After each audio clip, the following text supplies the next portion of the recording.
Tudod, mikor van a boldogság világnapja? Van ilyen? Persze! Sőt, az ölelésnek, a táncnak, az internetnek, de még a párnacsatának is van. A Kultkataszterben bemutatunk nektek néhány világnapot és történeteiket is. Márciusban a boldogság a téma.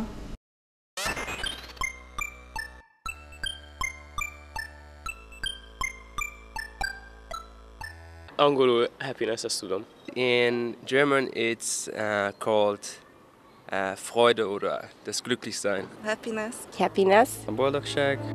Rendben, azt már tudjuk, hogy miről van szó, de mit jelent a boldogság kifejezés, és mióta foglalkoztatja az embert? Arisztotelész szerint meg kell találnunk azt a jót, amiért az élet létezik ezen a mi földünkön. Kant azt írta, hogy mindenkinek csak annyi boldogság jut részül, amennyit viselni méltó. Woody Allen szerint pedig csak az lehet boldog, aki szeret szenvedni. De mit gondol erről az utcaembere, még pontosabban Szeged egyetemistái? Mi tölti el őket örömmel, és mit jelent számukra a boldogság? A boldogság huzamosabb, az öröm az meg pillanatnyi. Hát elég összetett fogalom. Igazából egy az, hogy lelki béke, plusz még hozzá a testi is, illetve a társas kapcsolatok a megfelelő szinten legyenek. It's a mood that probably turn other people happy, and laughing is like an addiction somehow, I guess. Yeah. A lelki béke talán, azt hiszem. Önfeledtség.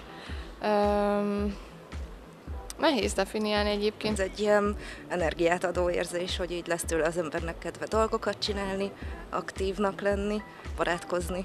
Például, ha ilyen szépen süt a nap, vagy az ilyen apró örömök is boldoggá tudnak tenni. Sikerek az életben, tehát ez így karrierre, munkára, egyébre értem, természetesen szerelem. So I'm from Germany, and I really love watching football. It's culture for culture, and I love my team seeing winning. And the sunny weather momently, and when it's slowly turning into summer, and of course the success in my education. Whether I have success, I'm not quite sure. And of course meeting my friends and having free time with my friends, and I guess that's the most important stuff. Yeah. Így minden nap ér minket boldogság, csak sok ember számára ez nem elég. Bhutánban bizony ennyi is elég volt. A világnap ötlete ugyanis ettől a kicsi, himalájai buddhista királyságtól indult. Az ázsiai ország 2008-ban vezette be alkotmányába a bruttó nemzeti boldogság fogalmát. Egy 9 pontból álló index segítségével becslik meg állampolgáraik elégedettségét. Az Egyesült Nemzetek Szövetsége 2010-ben hívta életre a kezdeményezést, melynek üzenete, hogy az ember boldogságának mértéke nem növekedési számoktól és gazdasági értékektől függ. Hiszen a legszegényebb ember is lehet elégedett, és egy milliómos is lehet boldogtalan. Lássuk csak, mi milyen kellemes élményekkel gazdagítjuk a képzeletbeli fogyasztói kosarat. Actually, one of the most happiest moment was last summer when Germany became a world championship. So yeah, that was probably one of the most happiest moments of my life. Yeah. Hát amikor végeztem a vizsgáimon, az például boldogá tett határozottan. Mikor kijöttem az anatómia intézetből anatómia szigorlat után, és nem csapott el egy kamion se. Például amikor először repültem,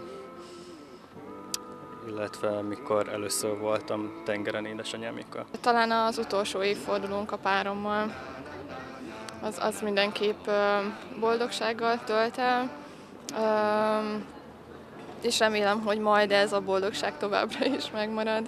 7 évvel ezelőtt, amikor még édesanyám élt, és együtt elmentünk nyaralni, életünkben először együtt testvéremmel, az volt nekem szerintem az egyik legboldogabb emlékem. Az egyik, amikor megtudtam, hogy a tesómnak kislánya lesz, a másik pedig, mikor átvettek államira az egyetemen. Például most, mert átmentem a Kreszen. Na és mikor ünnepeljük a boldogság világnapját? Nem tudom. Nem tudom. Nem tudom. Nem tudom most így megmondani. Ma? Szerintem a mai napon. Pedig nem is beugratós kérdés volt. Március 20-án. Úgy van, március 20-a a boldogság nemzetközi világnapja. Na